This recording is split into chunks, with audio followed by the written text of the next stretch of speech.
tenante qui fait que l'État aide de plus en plus jusqu'au SMIC et après ça s'écroule et après il y a un bateau et ça redescend. Bon, voilà. Donc tout ceci est plein d'effets de seuil, plein de trappes. Aujourd'hui, on pourrait parler d'une trappe à SMICard. Aujourd'hui, quand on est au SMIC, effectivement, ni l'employé ni l'employeur n'ont vraiment intérêt à augmenter les salaires. Parce que justement, l'État se désengage très fortement et donc voilà, il y a un coût global qui est très élevé d'augmenter les salaires.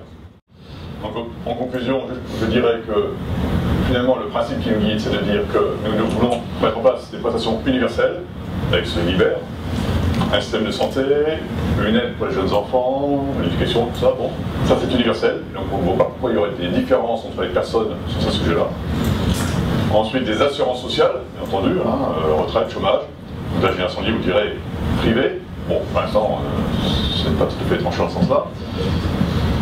Et prestations ciblées, où là, il y a des difficultés particulières, et je dirais en premier lieu le logement. Les personnes qui n'ont pas accès au logement, à la limite, tout le reste est très secondaire. Ça, c'est vraiment un sujet majeur. Handicap, dépendance, tous ces sujets qui sont évidemment très importants. Enfin, tel que vous l'avez dit, je pense que l'enjeu principal de la chose, c'est bien clarifier le fait que la redistribution, c'est quelque chose de fiscal. Et ça, c'est vraiment le point central. Et ça, Evelyne Serverin, que je vais me citer, qui est présent dans la salle, qui a l'amitié d'être présente aujourd'hui, effectivement, se bat également dans ce sens-là. Tant qu'on sera en train de dire, ok, monsieur, parce que vous êtes dans telle situation, parce que vous êtes misère, on va vous faire quelque chose pour que vous ayez de quoi vivre, on ne sortira jamais, on sortira absolument jamais. Donc là, je pense que la rupture, effectivement, numéro 1, c'est ça.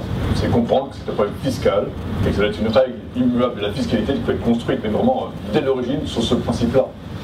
Et tant que ça ne s'est pas rentré, effectivement, on ne voit pas très bien comment on peut en sortir. Donc ça, je pense que c'est vraiment le combat, et qui est de droite, qui est de gauche, qui est partout.